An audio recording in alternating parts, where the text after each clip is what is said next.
Hey, what's up? It's me, Pri, and today I'm about to spill all the secrets about how I finally got my hair to grow. Now, my hair was kind of stuck at this weird point. It just kind of stopped growing, and I'd always tell people, oh, my hair always gets to this length, and then it just stops. Well, that's not the case. I was doing all kinds of things I shouldn't have been doing. I wasn't doing the things that I should have been doing, and once I changed that all up, my hair grew. And for reference, here's a picture. So as you can see, in the last year, my hair has grown just like crazy. I'm looking in the viewfinder and like, hold on. Like, it is pretty long.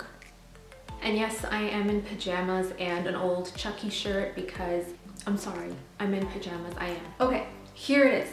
Tip number 1, quit the heat. Using heat tools on your hair is such a vicious cycle. I know, because I used to do it all the time. I was one of those chronic straighteners. And then the issue is that you want to quit the heat, but then your hair is so heat damaged that it doesn't look good unless you straighten it or do something with it. And then you're forced to like keep doing that, and then it's never ending. Now is the time. Now we're all in isolation, we're in quarantine, whatever. You're not going anywhere. So just don't do it. Now, here's the other thing. As you can see, my hair is, well, it's not straight. It's somewhere between wavy and curly. I'm actually not having a very good hair day right now, but that's fine. The audacity to film a hair video when you're not having a good hair day. I don't know. It is what it is. So if you're like me and you have this kind of wavy, curly, textured hair going on, chances are you own one of these. And you know what? Having your diffuser on, or, oh my God, it's not the diffuser you turn on, the blow dryer on with the diffuser or the blow dryer of any sort, if you are using that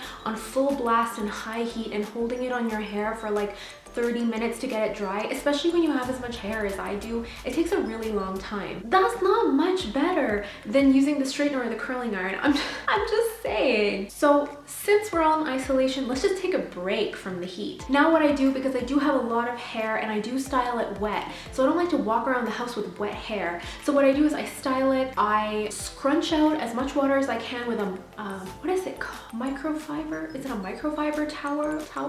A microfiber tower. Yes, a microfiber towel. I think that's what it is. Anyways, whatever. I scrunch out as much water as I can with the towel, and then I lightly diffuse it for maybe 5 minutes. Not on full heat. I keep it on a low, like medium low, and that's it. Just so that it's not dripping all over, so it's not soaking wet. It's not making my shirt all wet. And if you want even a better tip, be sure to check out my video, why am I breaking out? Has it got to do with my hair? Something like that, where I show you guys the trick where you tie your t-shirt around your hair and then the back of your shirt doesn't get wet, and it's fantastic. So if I could tell you to take one tip away from today, it would be that. Quit the heat. I promise you that made a huge difference for my hair. A straightener has not touched this hair in over 1 year now. Yeah, I haven't straightened since last February, and I was a chronic straightener. The second tip that you can use to grow your hair faster is to take vitamins. Yes, there are vitamins that actually do help your hair to grow faster. They help my hair to grow faster. I'm sure they could help your hair to grow faster. You can check it out. They're not expensive. The first one is folic acid. I believe this is a prenatal vitamin that pregnant women take. I don't know. I take it to make my hair grow, and it honestly does work. The second one is biotin. Okay, some of my friends swear by this. They take their biotin, their hair grows like crazy. I see the results, so I believe it. I don't take biotin. I tried to take biotin. What happened? I broke out. I've seen people who swear by it, so I would still recommend it for other people because I'm the only person who has broken out using biotin that I know of. And the third vitamin you can take are those hair, skin, and nail vitamins. Those are really inexpensive. You can get them anywhere. I always buy that generic pink bottled one that you get from Walmart and Shoppers and all those places. None of these are expensive. All of these are super cheap. There are some expensive vitamins and supplements out on the market. You can get them at Sephora. I know there's like Sugar Bear and Hum and like, oh, fancy, spend all your money. Yeah, I am not gonna spend that much money on vitamins, especially when it's for my hair. So pick these up at your local Walmart, Shoppers, wherever you want. I promise you, they work. And by the way, while I'm saying that, I mean, technically you can get all of these things if you just have a good balanced diet. These kind of serve as a little boost. If you're seeing some extreme results from taking these vitamins, you should probably check your diet because you might be deficient in a lot of things. Just saying. The third tip is trim as needed. For some reason, people think that if they just keep trimming their hair a little bit at a time every couple weeks, it's gonna make it magically grow. No. Look at the ends of your hairs and really assess them. If they look dry, damaged, you see split ends, then you should probably trim it. But if it's going well, if they look reasonably healthy, they don't look dried up, they don't look like they're splitting, they don't have those little white dots on the ends of them, you're probably good to go. Let it be. For reference, I trim my hair about every 3 months. I normally go to my hairdresser to get that done, but of course, I'm obviously not gonna go see my hairdresser, so I'm just going to do that myself probably sometime this month. The fourth tip that I would recommend is, if you don't already, to look into following the curly girl method. You're probably wondering, what if my hair is not curly? I follow the curly girl method about 80%.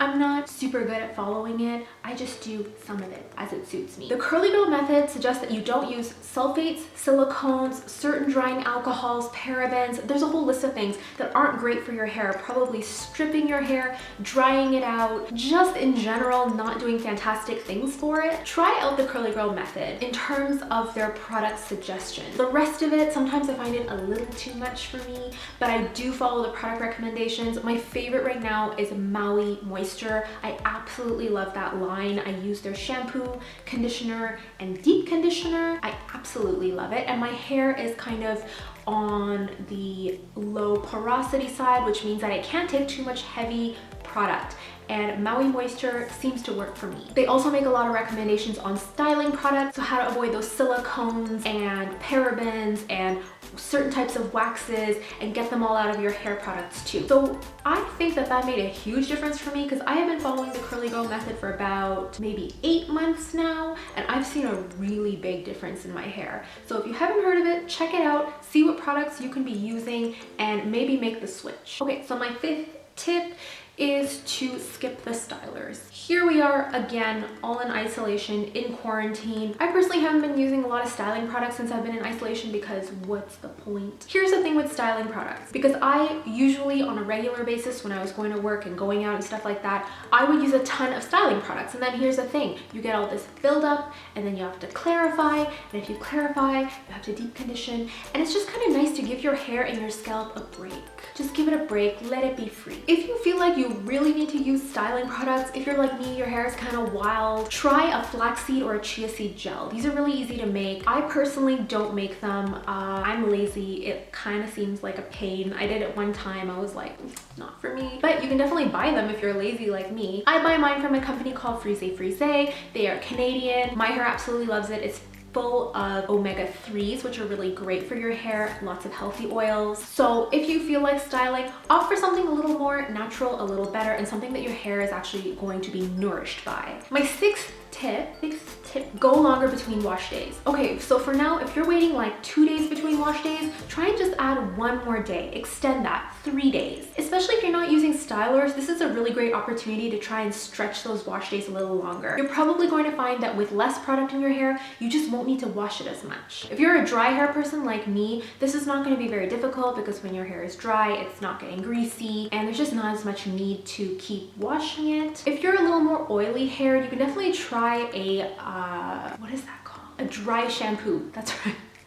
A dry shampoo. Dry shampoos, as I said before about the curly girl products, yeah, I've not ever found a dry shampoo that is curly girl approved. However, that is where I bend the rules for myself too, because I like to try and stretch my wash days to about 4 or 5 days. I have found that washing my hair less has made a huge difference in my hair growth, because I used to wash my hair constantly, because when you're straightening your hair constantly, I mean, first of all, you have to clarify it and strip it so that it's super dry and it's in perfect condition to burn the hell out of it. So since I don't do that anymore, I really let my natural hair's oils come through. Again, my hair doesn't get very oily, but those oils are good for your hair. They help it to grow, they help it to nourish itself. You don't have to add stuff. Your hair has what it needs to be nourished, but if you keep stripping it with shampoos, you're never gonna give it that chance to come through. So let it be, add a day between wash days and see how that goes for you. Okay, tip number 7, massage your scalp. Now, you can do this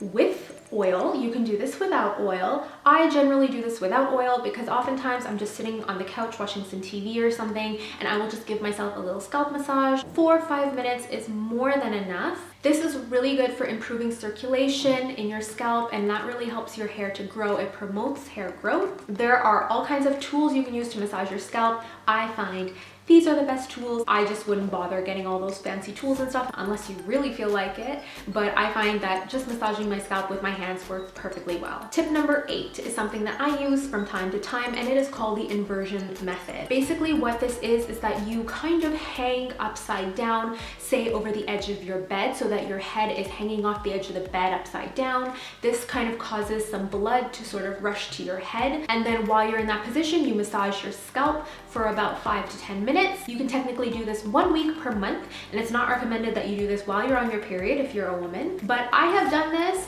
I haven't been doing it consistently as of recent, but I used to do this and I found that it actually made a huge difference. Again, you can do this with or without oil. You can use massage tools. I just use my hands. Inversion method I have found is actually really good. Let me know if you want more details on that. I can do a full in-depth video. Tip number 9 is to use oils. So I think the most important part about oils is finding an oil that works for you. There are a lot of oils out there, and not all of them are going to suit your hair. For example, I know a lot of people love coconut oil. They swear by it. My hair doesn't seem to like coconut oil. I don't know what it is. It makes my hair brittle and dry. I personally love argan oil. There are lots of different ways you can use oils. Some people like to do hot oil treatments. I personally apply a couple of drops of argan oil every single day to my hair. So before going to bed, what I do is I put a couple of drops into my hand. I just rub it, warm it up. I smooth it over all my hair. I even do it kind of close to the roots. I don't rub it into the roots, but I do it like the whole way down because again, my hair is quite dry. And then I do a couple of more drops and I focus only on the ends. The ends are the parts that tend to get really the driest, the split ends and all of that. So you want to make sure that you keep them really nourished. And then my 10th and final tip is to protect your hair. So for me at night, once I do all that, I apply that argan oil. What I do is I throw on my satin bonnet.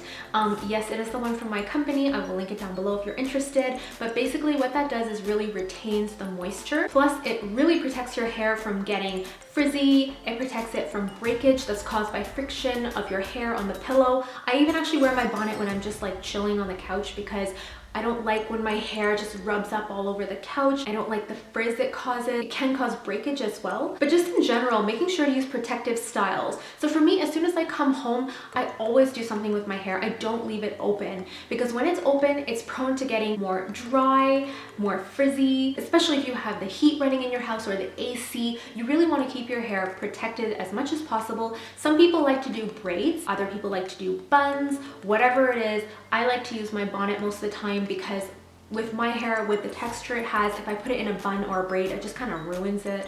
So what I do is I throw it up into a bonnet. You can use a satin scarf if you feel like. You could use a silk scarf, but just something to protect your hair. You don't want to walk around the house with your hair like this because it is going to get dried out that way. Okay, so I hope you enjoyed those tips. Please let me know which one you are going to be trying first. And if you like this video, please do give it a big thumbs up and do subscribe for more videos like this. Bye.